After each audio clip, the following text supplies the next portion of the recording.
അപ്പോൾ ഹെഡൊക്കെ സെറ്റ് ചെയ്തിട്ടുണ്ട്. പിന്നെ ഇത് ഞാൻ തേർഡ് ഓവർസീസ് സ്റ്റഡാണ് ഇവിടെ ഇട്ടത് കേട്ടോ. തേർഡ് ഓവർസീസ് സ്റ്റഡാണ് അതിൽ പോയത്. ഫസ്റ്റ് സെക്കൻഡ് ഒന്നും പോയിട്ടില്ല. തേർഡ് ഓവർസീസ് ആ സ്റ്റഡിന്റെ ത്രെഡ് പോയതാണ്.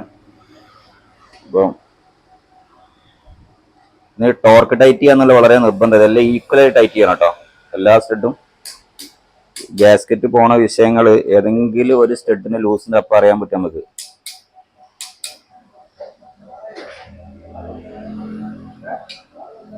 ഈ ടോർക്കിൽ ഈ കറക്റ്റ് ആയിട്ട് നമുക്ക് ടൈറ്റ് ആവുന്നില്ല എങ്കിൽ ആ ഒരു സ്റ്റഡ് പോയിട്ടുണ്ടായിരിക്കും. പിന്നെ നമുക്ക് കസ്റ്റമറിന് വണ്ടി കൊടുക്കേണ്ട കാര്യമില്ല.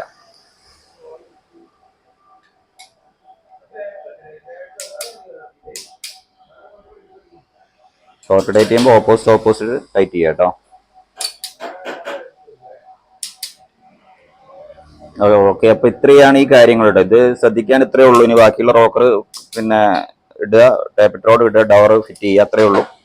വണ്ടിന്റെ ഹെഡ് ഗാസ്കറ്റ് അപ്പോൾ റീപ്ലേസ് ചെയ്തിട്ടുണ്ട്. അപ്പോൾ ഹെഡ് ഗാസ്കറ്റ് മാറ്റുമ്പോൾ ശ്രദ്ധിക്കാനുള്ള കാര്യങ്ങൾ ഞാൻ മുമ്പ് പറഞ്ഞിട്ടുള്ള കാര്യങ്ങൾ തന്നെയാണ്. പിന്നെ ഹാമർ കൊണ്ട്, മെറ്റൽ ഹാമർ കൊണ്ട് ഒരു കാരണവശാലും അടിക്കാതെക്കുക. അടിച്ച് അതിന്റെ മുമ്പ് പറഞ്ഞിട്ടുണ്ടോ, പ്രത്യേകിച്ച് പറഞ്ഞ് ബോറടിപ്പിക്കുന്നില്ല.